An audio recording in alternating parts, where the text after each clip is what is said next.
Boa noite, amigos. É com muita alegria que eu estou aqui hoje gravando essa palestra para a gente manter as nossas atividades, a nossa proximidade. Apesar dessa distância, esse é o meio que a gente tem de se encontrar, virtualmente ainda, que seja assim, né? E o tema que eu pensei da gente conversar hoje é sobre as perdas e as mortes que nós vivemos durante a nossa vida.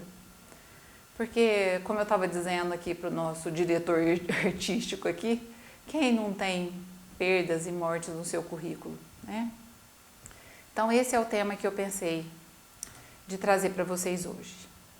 Quando então a gente pensa em perdas, nós vamos falar de alguma coisa assim, ó, de ser privado de alguma coisa que a gente possuía, segundo o dicionário.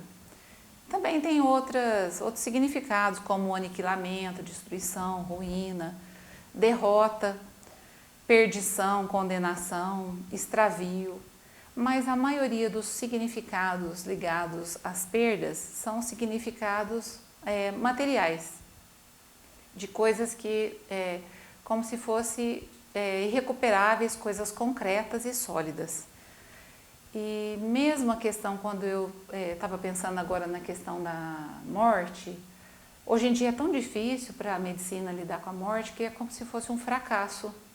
Até achei assim, nós vamos entrar um pouquinho nisso mais, mas quantas coisas a gente considera perdas e que a gente poderia reconsiderar de uma outra maneira? Sobre isso que eu gostaria de trazer. Dentro do que a gente atende muito no atendimento fraterno e nas clínicas, né, no consultório psicológico, a gente tem as questões ligadas ao trabalho, ao dinheiro, aos bens materiais, seja eles quais forem, as amizades, né?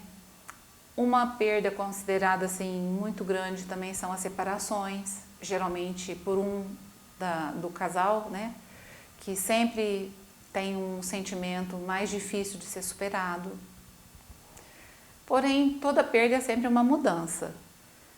Mas eu considero que a gente não gosta muito de mudança, não. Então, toda mudança já é considerada assim. Ao invés de ser primeiramente ponderada, num primeiro momento parece que é sempre ruim, porque tira a gente da nossa acomodação, né? Mas ver um ano que termina é como se fosse uma perda, né? Um ano que não vai voltar. Se bem que tem uns aninhos aí que a gente passou, inclusive esse, que eu acho que todo mundo não tá vendo a hora de acabar 2020, mas ainda dá para salvar, viu, gente? Os aniversários, por exemplo, quando a gente canta no Parabéns mais um ano de vida, nessa vida não é um ano que se tenha mais, é um ano que se tenha menos. E aí cai na questão do envelhecimento. De que maneira que a gente considera isso, né? Existem perdas de ideias e até de ideais, principalmente na política, né? Que às vezes a gente acredita tanto numa ideia ou num candidato e de repente se decepciona. E as perdas na saúde, que elas são muito consideradas, assim, talvez a mais importante. Num trabalho que eu fiz na faculdade com pacientes que estavam com doenças progressivas, né? A saúde era considerada assim, quando eu perdi a saúde, eu perdi tudo. Essa que era a consideração das pessoas. Eu achei, eu gosto muito de trazer imagens, né, para enriquecer essa imagem daqui dos dados, porque a vida não tem garantias, né, gente? Toda vez que a gente escolhe um caminho, a gente deixa outro caminho. E a gente não sabe o que deixou e não sabe o que vai encontrar. Muitas vezes a gente fala, mas se eu tivesse feito isso, a gente nunca vai saber se o se teria se realizado como na nossa imaginação. Então aqui nessa imagem está escrito, todas as escolhas têm perdas, todas. Quem não estiver preparado para perder o irrelevante não estará apto para conquistar o fundamental. Porque a gente pode ter perdas, mas se a gente se fixar nas perdas, a gente não vai ver os ganhos desta nova aposta, desta nova escolha que a gente faz, né? Que a gente faz sempre, né? Todos os dias a gente levanta e faz uma escolha. Dentro das questões das separações dos casais, eu fiquei ponderando das dificuldades que os casais têm, né? Antigamente falava muito de separar LP, né? Agora não tem mais LP, né, gente? Hoje em dia, quando você vai separar, são outras questões que que vão entrar ali que os casais vão pensar, o que eles estão perdendo ali com a separação. Porque sempre tem uma estabilidade ali. Pelo menos, mesmo que brigando, o outro está esperando em casa. Mas aí começa a questão de bens, começa a questão da companhia, da própria companhia, né? Que pode, para um está sendo uma perda, para o outro está sendo um alívio, a separação. Hoje a gente tem separações assim de guarda de animais, né? Guarda compartilhada de animais, as pessoas brigando por causa do cachorro, por causa do não sei o quê. Então cada um tem os seus apegos e tem as coisas que representam ali no casamento. Mas quando a relação às vezes ela chega num ponto insustentável para um, mesmo que o outro não queira, não há como manter. E aí eu trouxe umas imagens aqui de coisas que eu já vivenciei nos atendimentos. A pessoa, por exemplo, que termina a relação, ela muito desesperada, inconformada com aquela perda, e eu sempre perguntava, mas o que está doendo mais? É o amor que se foi? Será que pode ser alguma questão assim, ele me deixou? Eu tive pessoas que falaram assim para mim, o que é mais triste, no caso foi um rapaz, um homem, que falou, ela me deixou e nem foi por outro homem, como se fosse por uma outra pessoa tivesse sido mais fácil. A gente não pensa muito bem.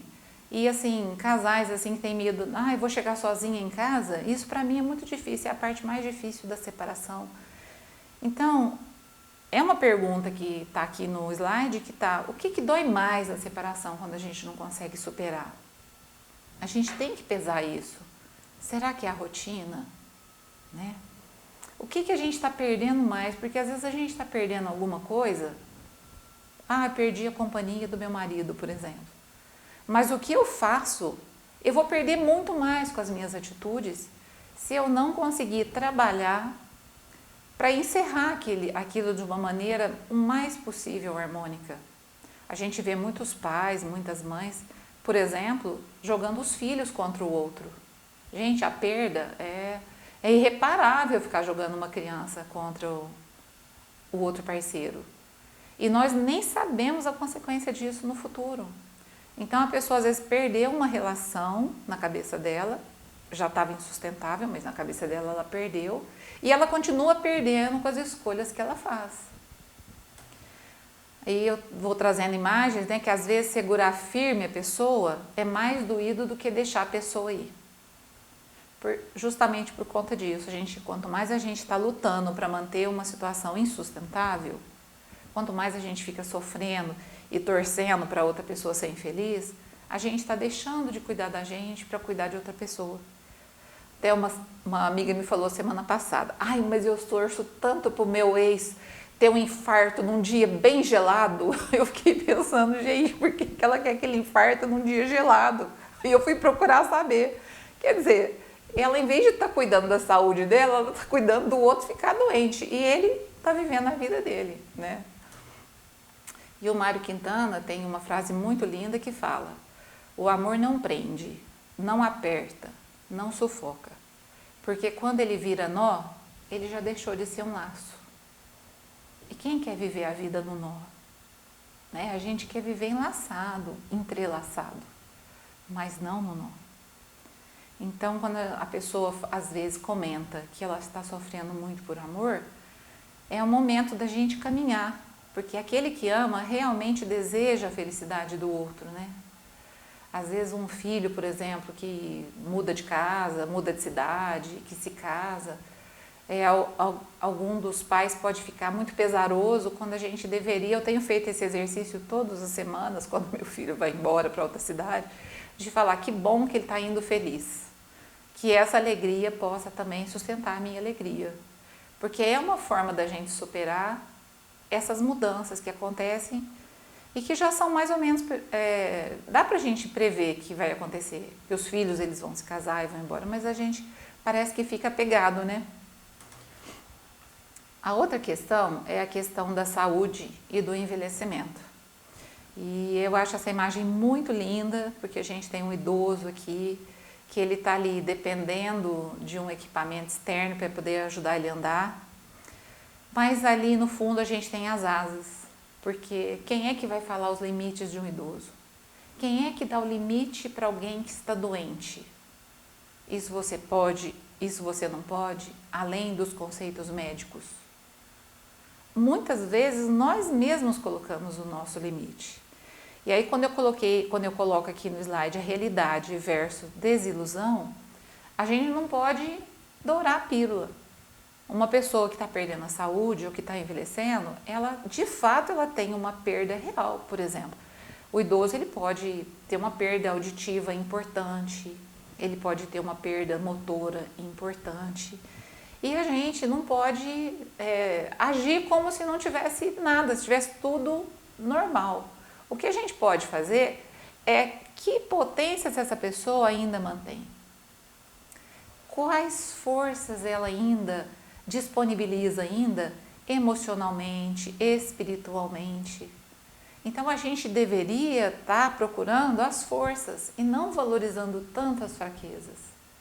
E quando a gente pensa em dá para perder mais, vou dar um exemplo. Um idoso, por exemplo, que ele está perdendo a audição. Isso é uma coisa real. Quando ele começa a ter raiva de estar ficando idoso e ter raiva de estar tendo essa perda, ele pode ter mais perdas ainda. Porque se ele fica nervoso, ele fica agressivo, ele briga com as pessoas que estão chamando ele de vô. Não me chama de vô não, me chama de tio. Ele não vai ter perdas ainda maiores? Então, a gente às vezes faz escolhas que nos machucam tanto aqueles que estão ao nosso redor. Quartos de pacientes que a gente conhece, que a pessoa ela é tão difícil de ser tratada, muitas vezes ela não teve a oportunidade de aprender a ser diferente. Mas aí os enfermeiros não querem ir no quarto, sabe? Nossa, lá de novo, todo mundo fica receoso porque a pessoa briga muito, quer dizer, ela deixa até de ter os cuidados fundamentais dentro daquela postura dela tão complicada. Aí ela precisa ainda de mais amor ainda, de mais paciência e nem sempre esses cuidadores da saúde vão ter, por conta dessas reações que a pessoa tem, né? Então, muitas vezes a pessoa, ela, enquanto está se identificando apenas com aquele corpo, ela só vai vendo que ela perdeu, ela não consegue ver nada. Porque hoje a gente já tem muitas alternativas.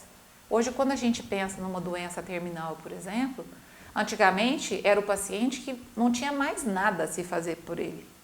Hoje, quando a gente pensa em cuidados paliativos, a gente pensa que sempre é possível fazer alguma coisa para um paciente assim. Que só de cuidar, só de você estar levando mais conforto, tá tirando a dor dele, tá oferecendo mais dignidade para esse paciente, isso significa muito para ele, porque ele pode escolher até onde ele quer tentar ou não. E dentro dessas escolhas, esse tempo de perda de saúde, esse tempo de envelhecimento, é um tempo de balanço, é um tempo de reconstrução de relações, é um tempo de reconciliação, é um tempo de realização de coisas que não foram feitas anteriormente, de ligações que não foram dadas, de perdões que não foram pedidos ou oferecidos, de sabores que nunca foram experimentados. Quantas coisas a gente pode pegar num paciente, por exemplo, que está numa situação muito grave, que é um idoso e nunca foi num cinema, ele pode realizar um sonho. Então o limite fica na gente. Não, ele não pode isso, ele não pode aquilo. De fato, tem coisas que ele não pode. Mas tem tantas coisas que ele pode, nós precisamos descobrir. O que gosta um paciente desse? O que gosta de um idoso? De repente ele é ligado em música, em arte, ele pode fazer uma coisa com as mãos, com uma massinha, ele pode se realizar ali fazendo uma pequena escultura. Mas nós temos que se descobrir. Para isso, nós precisamos enxergar nele, ou em nós mesmos, se for o nosso caso, alguma coisa muito mais do que o corpo.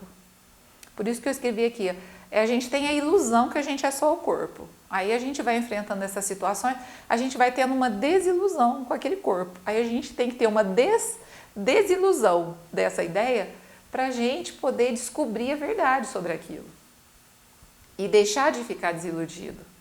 E trabalhar muito mais dentro da aceitação e dentro das possibilidades que são inúmeras, desde que eu tenha olhos para ver coisas novas, né? E quando a gente entra na questão da saúde, do envelhecimento, o que dói mais? O que é que está me fazendo sair do meu eixo por conta disso que está acontecendo? O que eu posso buscar para melhorar isso, ao invés de piorar e perder ainda mais, que é o tema da nossa palestra, né? Para que eu não perca mais ainda. Para que eu perca algumas coisas, mas que eu possa conquistar outras. Para que essa mudança não seja sempre ruim. E até numa coisa cultural da gente estar valorizando mais essas pessoas que têm mais idade, né? E sobre a morte, que é um tema que quando a gente fala sempre em perdas, sempre vem a questão da morte. E às vezes a gente até fala, né? Ah, eu perdi a minha mãe, uma coisa que eu tenho me corrigido, de falar, não, minha mãe se foi, tal. Mas quando você fala, eu perdi tal pessoa, é como se ela fosse perdida para sempre, como a gente olhou no começo dos significados no dicionário. Está perdido e é como se aquilo fosse um nunca mais. Nós vamos ter aqui uma frase do Herculano Pires que ele fala: os que partem antes de nós concluíram a sua tarefa e estão livres dos tormentos da vida terrena, mas como nos amam, continuam ligados a nós pelo pensamento, pelo sentimento, pelo amor que nos dedicam. Eles vivem e nos esperam para o reencontro. Então, uma frase maravilhosa que a gente, se a gente fosse pensar numa questão que a gente cuida dentro da psicologia, poderíamos pensar: se você de fato interiorizou o seu pai ou a sua mãe, às vezes você vai ter saudade, mas você não vai sentir falta da força. Ah, eu precisava da força que o meu pai tinha, eu precisava da força da minha mãe, porque aquilo já foi interiorizado. Então você tem aquela força aprendida, aquela força do exemplo, aquela força de, nossa, isso também eu dou conta. Isso é o que a gente chama da interiorização dessas figuras maternas e paternas, até tanto com as qualidades quanto com os problemas que tem nas relações. Agora, quando a gente não interioriza essas pessoas, então a gente, quando acontece uma coisa dessa, de um parente partir muito próximo, é como se a gente ficasse órfão e desamparado. Isso não tem nada a ver com saudade. Nós sempre vamos ter saudade daquela pessoa. Ainda estava essa semana falando com uma paciente que ela falou assim: eu fico muito chateada quando eu penso que eu sou substituível. Aí eu falei para ela: mas você é inigualável. Porque uma pessoa como um pai, como uma mãe, é uma coisa que é inigualável, aquele amor. Pode ter outra pessoa que cuida da gente, mas o fato de ninguém se igualar àquela pessoa não quer dizer que outras pessoas possam nos oferecer, e nós a elas, outras coisas também, com outra qualidade de carinho, de troca, né? E aqui a gente tem uma imagem de uma pessoa desesperada, deitada sob um túmulo, né? E uma pessoa que parece que perdeu para sempre, perdeu o corpo, porque ela está ali atrás daquele corpo, né? E para nós que somos espíritas, a nossa conceituação é outra, que o reencontro, ele é para algum dia, não se sabe quando, mas ele vai acontecer. Então não cabe para nós o desespero, mas cabe a saudade, né? Tem uma frase aqui do Pedro Quintanilla que fala: deixar ir não significa desistir, mas sim aceitar que há coisas que não podem ser. Não podem ser. Como que a gente vai brigar com a morte, gente? Teve uma vez, num dos atendimentos em grupo que a gente estava fazendo lá no Vicente de Paulo, um senhor falou para nós no grupo, quando a minha esposa estava falecendo, ele contou como é que foi o final da doença dela, e ele afirmou assim: eu entrei numa disputa com Deus e perdi. Falei: gente, mas aí a pessoa vai ficar mesmo muito desesperada, porque como você vai disputar com Deus? Como você vai disputar com o destino? É assim, é uma fonte de frustração, assim, de doer o nosso coração de ver a situação dele, porque todas as vezes que ele for disputar com Deus, ele vai perder. Porque nesse momento é o momento da gente se unir, né? Como que funciona a nossa fé nas questões da morte, né? E outras fases que eu gostaria de comentar brevemente aqui são as outras mortes que a gente vive, que a gente nem percebe. Por exemplo, tem um ciclo aqui embaixo, que está em pretinho, de um bebezinho que vira uma criança, que vira um adolescente, que vira um adulto, depois um idoso. Cada vez que a gente vai amadurecendo, a gente vai se despedindo e as mortes vão ocorrendo, ainda que a gente possa chamar de transformação, de amadurecimento. Porque para um adulto nascer, um adolescente vai ter que morrer. Nesses termos a gente pensa assim, às vezes o adolescente ele fala assim, não, eu quero trazer minha namorada para dormir aqui em casa. Aí o pai ou a mãe pode questionar e falar, nossa, mas você é muito jovem. Não, eu já sou uma pessoa adulta. Aí passa um tempo, o pai fala, não está na hora de você começar a trabalhar? Ele fala, não, eu sou adolescente. Então, para a pessoa poder crescer, ela tem que assumir as coisas boas que tem da nova idade, mas ela vai ter que abandonar, ela vai ter que escolher um caminho. Uma criança, quando ela se torna um adolescente, o que é o caminho? Ela parar de fazer birra, ela parar de querer tudo no grito, ela parar de querer ficar se aninhando o tempo todo no colo dos pais, porque ela já tem os amigos para compartilhar o sofrimento dela, aí ela vai dividindo os afetos. Agora, se ela não quer deixar nada para trás, ela não vai conseguir superar para ir amadurecendo para as fases seguintes. Então, são pequenas coisas que a gente vivencia e às vezes a gente vê que a criança ela não quer entrar naquela fase, ou então o adolescente ele não quer mesmo assumir a vida de adulto, o adulto não querendo envelhecer. Tudo isso é uma recusa diante da dificuldade dessa transformação. Que não tem jeito, né, gente? Senão a gente vai ficar sempre sendo aquele adulto que está sempre querendo o colo da mãe, chorando, fazendo birra, porque não conseguiu se despedir dessa vida anterior, né? Então, a gente viver esse luto por uma fase, é quando a gente tem uma vontade de crescer maior do que o nosso medo. Aí eu pus um desenho aqui simbólico que tem 2 rodinhas e uma criança andando sem rodinha na bicicleta. Quando a gente tira as rodinhas da bicicleta, a nossa chance de cair é muito maior, de ralar um joelho é muito maior, mas a gente vai muito mais livre. A gente não vai esbarrar nas calçadas, não é qualquer coisa que vai atingir a nossa rodinha. Nós vamos ter assim uma liberdade da gente ser responsável pelo próprio equilíbrio e não ficar dependendo de outras coisas para nos equilibrar. E então fica em tantas coisas que se vão das nossas vidas para pensar. O que fica nesse lugar vazio? Essa é uma pergunta que, se você que está assistindo tiver tido alguma perda muito importante, a gente tem que pensar o que ficou no lugar desse vazio. Quer ver uma coisa que acontece muito? Pessoa que aposenta. De repente ela tinha uma vida ativa, ela ia para o trabalho, voltava e ela sonha com a aposentadoria. O sonho dela é se aposentar. De repente ela se aposenta. Eu lembro quando eu me aposentei, as minhas amigas falavam, Paula, o mais difícil é quando o telefone não toca o dia inteiro. Porque no meu trabalho o telefone tocava o tempo todo. E elas comentavam comigo que eu fui investigando antes de aposentar, né? O que é mais difícil é quando o telefone não toca, aquele silêncio o dia inteiro. Aí cada um pega a sua aposentadoria, ou pega, às vezes, é demitido de uma empresa.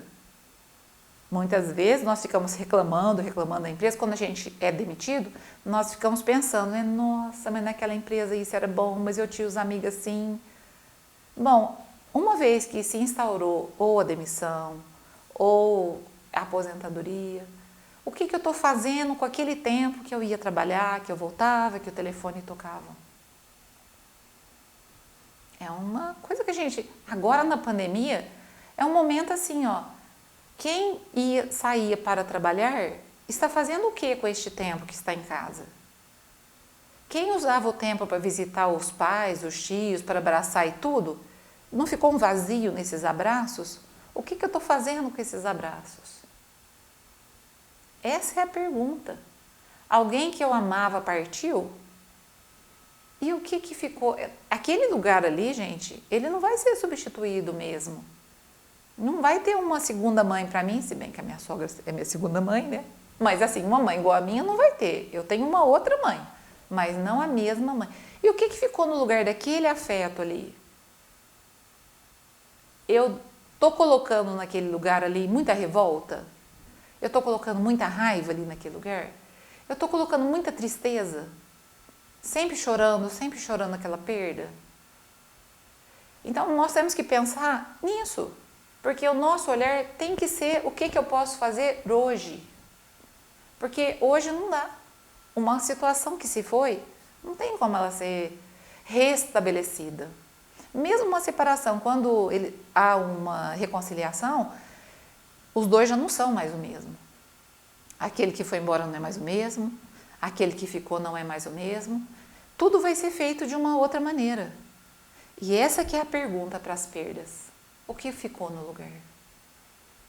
Nós temos que pensar muito nisso. Tem uma historinha que eu gosto muito, que chama Chaves Perdidas, que é sobre um rapaz que ele já estava assim meio tonto e tal, e ele então está procurando umas chaves debaixo de um poste de luz. E ele está para lá, para cá, e uma pessoa vê esse rapaz e fala: nossa, você está andando para lá e para cá, o que você está procurando? Ele fala: perdi minhas chaves, eu não consigo achar as chaves. Aí ele pergunta: nossa, mas deixa eu te ajudar. Ele olha também, aí ele fala: nossa, não estou achando. Foi aqui que você perdeu? Ele fala: não, perdi ali naquele beco escuro, mas está tão escuro aqui que eu não vou procurar lá não. Então é uma história, gente, que acontece o tempo todo. Da gente procurar no lugar errado, né? Eu tive uma paciente recentemente, que eu fui fazer um atendimento com ela, e foi o primeiro atendimento. E ela falou: eu queria te procurar, que eu tô com um problema assim, eu queria umas orientações, mas eu vou te falar uma coisa, eu não quero fazer terapia, porque a gente fica chorando e fica lembrando das coisas e eu não quero lembrar de nada. Falei: tá bom, eu vou tentar falar tudo de primeira, né? Mas aí ela resolveu voltar. Quando foi lá, passado um tempo, ela teve um problema muito sério e ela estava dentro do carro e ela me falou assim: olha, eu fiquei pensando em desmarcar essa sessão, porque se eu falasse com você eu ia chorar. Como se ela chorasse porque ela estava falando comigo. Ela chora porque ela está falando de coisas que ela não quer ver. Então ela fica procurando lá debaixo do poste. Quando o que está perdido num lugar de difícil acesso. É preciso uma coragem para ir procurar nesses lugares. O que é embaixo do poste aqui na nossa história? É a gente pegar o nosso sofrimento, a nossa dor, a gente começar a beber, a gente começar a ter compulsão por comida, a gente começar a brigar com todo mundo porque nada tá bom, é a gente começar a ficar com tudo quanto é pessoa, né? Porque hoje está um tal de ficar, como a fila anda, a fila fica andando, e a pessoa naquele sentimento de vazio, procurando em cada ficante uma coisa que foi perdida e que não será encontrada dessa maneira, porque o que se foi agora pode ser vivenciado de uma outra maneira. E uma outra questão também é que quando a gente vivencia uma coisa muito importante que foi perdida, como uma perda por uma doença longa ou grave, ou de alguém muito amado, muitas vezes nós nos aproximamos da nossa religião, da nossa espiritualidade como um caminho para ficar mais perto de Deus, para sentir que a vida tem um propósito, para sentir que nós temos uma missão. Às vezes uma mãe, por exemplo, que é uma coisa mais terrível que uma mãe perder os seus filhos, né? E nós podemos ver tantos casos de mães que realmente entraram numa depressão muito profunda e estão lutando para poder superar. Mas nós temos outras mães que encontraram outros filhos para amar. Elas nunca vão encontrar os filhos dela, porque eles são inigualáveis, esses filhos que faleceram. Mas esses outros filhos estão precisando muito de uma mãe, estão precisando muito de um amor. E essa mãe tem esse amor para dar. E aí ela não pode dar para aquele filho, porque ele não está mais ali em pessoa, e ela não dá para ninguém. Olha como isso é uma coisa muito, tão doída, gente. uma coisa desesperadora, né? Se ela consegue deixar a mágoa, a raiva, a dor dela fluir, ela vai conseguindo elaborar isso para ela amar de novo, para que aquele lugar não fique sempre aquele vazio, não fique sempre aquela doença, para que aquele filho, aquele pai, aquele irmão que partiu, aquele amigo, naquele lugar não fique a dor, não fique a doença, não fique as injeções e o sangue que escorreu, mas que ali fique a gratidão, fique tantos momentos bons que foram vivenciados. Então são escolhas aonde nós procuramos consolar e confortar a nossa dor.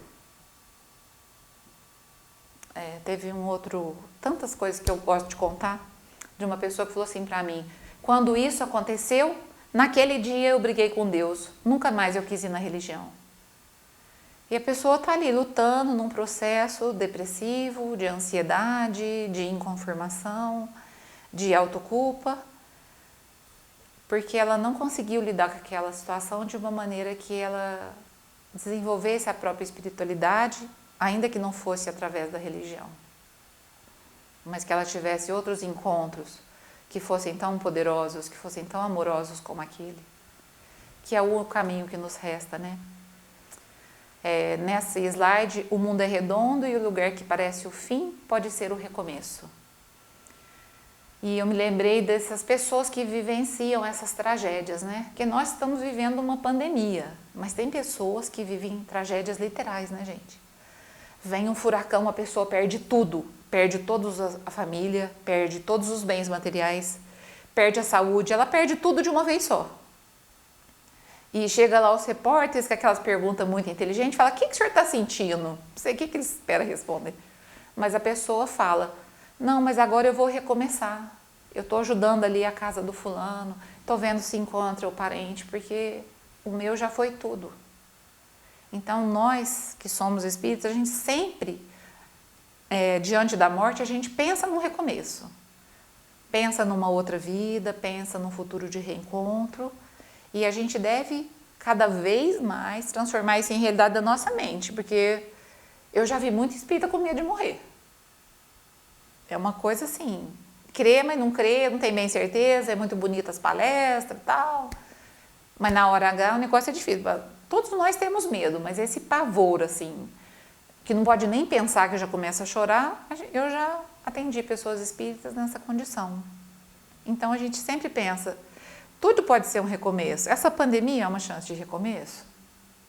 Eu já falei numa outra palestra que eu dei, que assim, agora a gente está podendo ver se a vida que a gente construiu, ela vale a pena. Está valendo ficar em casa? Ou a pessoa de repente tem que ficar em casa e descobriu que a vida é um lixo? Recomeça. Aproveita agora é uma boa chance, está todo mundo fazendo essa pausa. Quem sabe aprender uma coisa nova que nunca pensou? Quem sabe realizar o que nunca realizou? Tantos cursos gratuitos, tantas palestras maravilhosas. Agora é um tempo de recomeçar. De que maneira? Da maneira que você puder. Da maneira que você quiser, estiver disposto. Para pegar aquilo que ficou, que a gente não pode mais ter acesso nesse momento, e colocar uma outra coisa no lugar. Uma outra coisa que tenha valor, né? Jesus, então, em João, né, nós temos: eu sou a ressurreição e a vida. Aquele que crê em mim, ainda que esteja morto, viverá. E todo aquele que vive e crê em mim, jamais morrerá. Então, ele não está falando dele, ele está falando do amor. Porque o amor é o caminho. Ele é a representação do amor. Então, através dele, se a gente conseguir crer no amor que ainda pode haver entre as pessoas, se a gente crer no amor que existe ainda entre aqueles até que estão em outros planos, esse amor jamais morrerá. Essa pessoa jamais será um adeus permanente. Porque ainda que eu não acredite numa vida após a morte, se eu acreditar em Cristo, aquele que eu amo está em mim, aquele que eu amo está vivo. Então é uma forma também da gente lidar, pensando para o público que não crê em Jesus, mas que crê no amor. Que crê que o amor, ele nos leva a superar. ele nos leva a descobrir caminhos que a gente não descobriu. Mas um amor que nos leve para frente, sempre caminhando. Não esse amor que vira nó, não esse amor que te derruba, mas um amor assim pleno de luz. Foi isso que eu pensei nessa frase. E diante de qualquer tipo de perda que a gente tiver, tempo de fortalecer a própria fé, que eu já comentei, tempo de viver com gratidão, né? Aquela pessoa que não está mais aqui, aquele trabalho que eu não tenho mais, aquela vida que eu não tenho mais, mas se eu tinha antes, que eu não olhe para ela com pesar, mas que eu olhe para, nossa, que alegria que eu vivi aquilo, que bom que eu tive lá, que bom que eu aprendi isso aqui, né, com essa pessoa, né? E a gente fazer da saudade uma hóspede nossa, não uma moradora. Que a gente tem aquele tempo para olhar para aquele tempo com saudade, mas que logo a gente já se despeça, pronto, agora eu já estou pronto para olhar para um outro lado aqui da minha vida, um outro aspecto, né? E uma coisa que a gente não sabe fazer mesmo, que é um desafio da nossa vida, é aprender a viver e vivenciar os finais. As coisas acabam. Se você pegar uma flor maravilhosa, ela vai acabar. E a gente tem que olhar e aproveitar aquela flor enquanto ela teve o seu perfume, enquanto ela mostrou a sua beleza, enquanto a gente aprendeu com seus espinhos. Mas a natureza é essa, é uma constante transformação, uma constante mudança. E ela traz isso. A gente devia saber viver os finais. Nada seria uma perda. Então, um casamento que terminou, nossa, a pessoa fala para mim, 30 anos e você acredita que o meu casamento não deu certo? Mas como? Seu casamento deu certo 30 anos. Agora é outra coisa. Ah, mas eu não sou mais uma mulher casada. Ué, morreu uma casada, nasceu uma separada. Não é? Quando vai uma coisa embora, outra coisa vai ficar no lugar. Mas aí cabe à pessoa, claro que tem os momentos que ela vai ter que elaborar isso. Não é assim, nossa, acabou tudo e agora eu estou outra. Não. Eu não acho que a fila deva andar tão depressa. Eu acho que tudo tem o seu tempo e o seu momento. Mas que a gente saiba viver os finais, agradecer pelo que viveu e bem dizer a quem foi. Se está vivo ou se está no mundo espiritual, que a gente bendiga essa pessoa, que ela possa ser feliz, né? E a gente aprenda a se alegrar com a alegria daqueles que não estão mais com a gente. Que a gente possa mandar essa luz para eles. Eu recomendo a vocês um documentário que tem no Netflix que se chama A Partida Final, de J.B. Miller. Ele faz parte de um projeto que se chama Projeto Zen. E ele sofre um acidente bem jovem e ele perde as pernas e o braço direito. Não, esquerdo. O esquerdo é. E ele vai contar que o sonho dele da medicina, ele ficou parado, ele desistiu de tudo, porque ele perdeu muita coisa ali, de uma vez só, num acidente. Até que isso que eu estou escrevendo aqui no slide, foi ele que falou, eu tive que aceitar meu novo corpo. Enquanto eu pensava, meu Deus, agora eu não tenho o braço, o que eu vou fazer? Meu Deus, eu não tenho a perna, o que eu vou fazer? Eu não fazia nada. Quando eu comecei a sentir que o meu eu não era o que faltava, o meu eu era o que ficou, então ele desidentificou com o corpo e aí ele pôde ampliar o seu eu. Não é que o seu eu não seja o seu corpo, mas o seu eu é muito mais do que o seu corpo. O corpo era uma parte da vontade dele de ser médico. Ele se formou em medicina, ele atende esses casos muito graves e ele incorporou na identidade dele o que aconteceu como uma coisa que não dá para voltar, mas como uma coisa que é possível. Quem é que vai dar os limites dele, senão ele mesmo? O documentário é maravilhoso, gente. Olha a frase que ele fala, olha que espetáculo. O sofrimento é uma lacuna entre o mundo que você quer e o mundo que você tem. Não, é maravilhoso ele contar a história dele e ele conclui isso, que enquanto ele ficasse querendo um mundo diferente do que ele tinha, ele não ia realizar nada. Mas se ele pudesse viver aquele mundo que ele tinha da forma mais plena, e total, global que ele pudesse, ele podia fazer muitas coisas, como ele fez. E aí tem mais uma mensagem: cuide dos seus achados, e aqui está escrito: esqueça os seus perdidos. E eu mudei: cuide dos seus achados e honre os seus perdidos. Porque é uma coisa que a gente trabalha demais nas questões de luto. É a infelicidade que a pessoa está. Por quê? É pela memória do outro que partiu? Então, como que você pode honrar a memória daquele que partiu? Como que você pode honrar tudo de bom que vocês viveram juntos? Como que você honra o seu aprendizado com aquela pessoa? É uma maneira da gente, às vezes, olhar de uma outra forma essa partida que a gente pode não aceitar. É uma maneira assim, o que essa pessoa gostaria que eu fizesse? Ela gostaria que eu ficasse lutando da maneira que eu estou lutando? Ela gostaria que eu estivesse tão mal como eu estou? Muitas vezes cercado de culpas, né? Isso aconteceu por minha culpa, porque eu não fiz isso, porque eu não fiz aquilo. E aí talvez o auto-perdão seja uma boa forma da gente honrar essas memórias. É todo um trabalho que tem que ser feito, né, gente? Não é uma coisa assim, né? Então aqui já é uma mensagem assim para a gente começar a trocar essa palavra perda por ciclos. Vamos pensar que aquilo que acabou é um ciclo que fechou. Mas eu só vou conseguir recomeçar um ciclo novo se eu de fato encerrar com o antigo.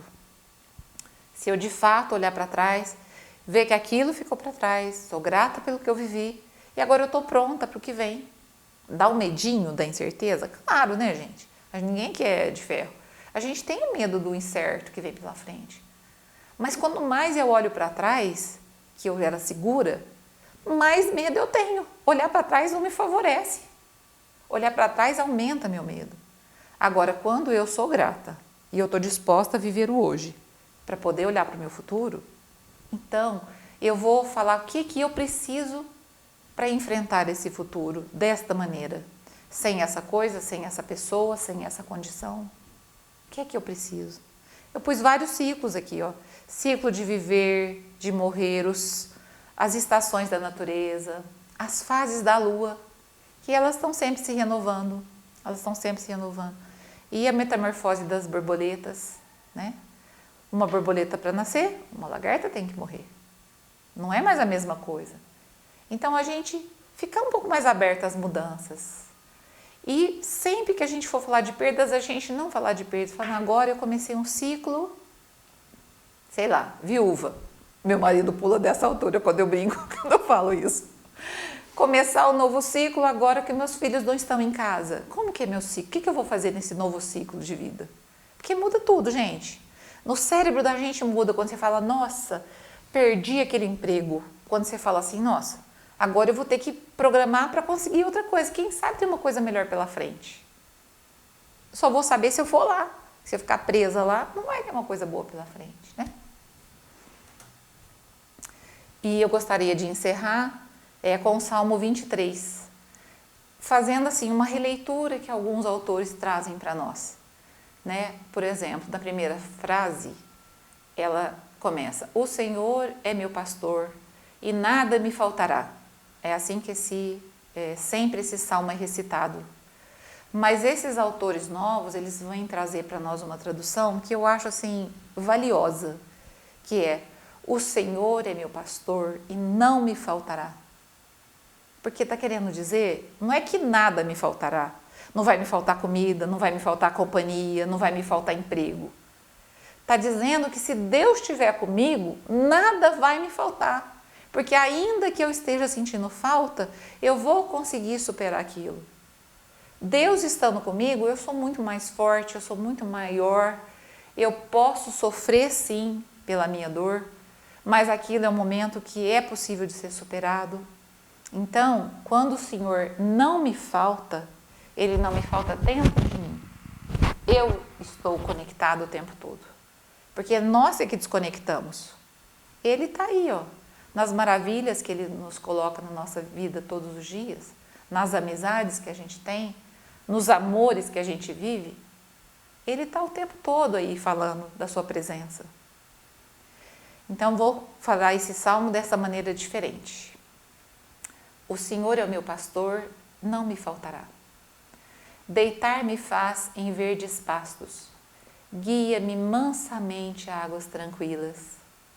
Refrigera a minha alma, guia-me pelas veredas da justiça, por amor do seu nome.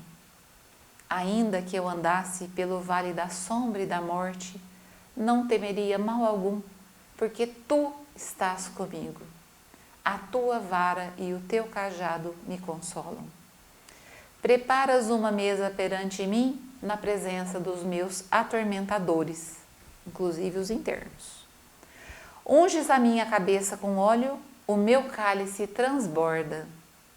Certamente que a bondade e a misericórdia me seguirão todos os dias da minha vida, e habitarei na casa do Senhor para todo sempre.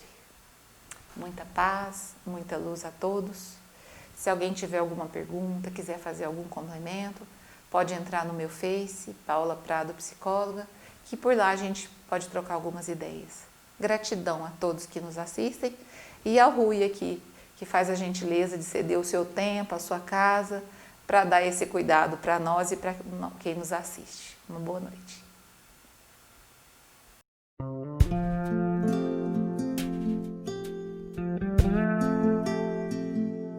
Senhor Jesus, amigo verdadeiro, hoje sabemos porque estamos no Brasil. Tu nos trouxeste para a terra do cruzeiro e por amor, o teu amor nos reuniu. Por tantas vezes renasci no velho mundo, e em muitas delas por orgulho me perdi. Criei sistemas, guerras, lemas de egoísmo, e desse jeito me afastei tanto de ti. Agora estou criança em solo brasileiro. No Evangelho eu encontro a direção. Quero vibrar amor e paz pro mundo inteiro, a começar pelo meu próprio coração. Reconstruir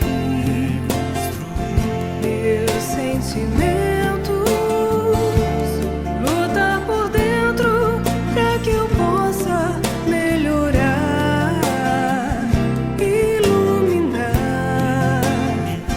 meus pensamentos, pelo trabalho pra que eu possa despertar, reconstruir meus sentimentos, lutar por dentro pra que eu possa melhorar, iluminar meus pensamentos, pelo trabalho pra que eu possa despertar nas terras do Brasil, com as cores do Brasil, todas as cores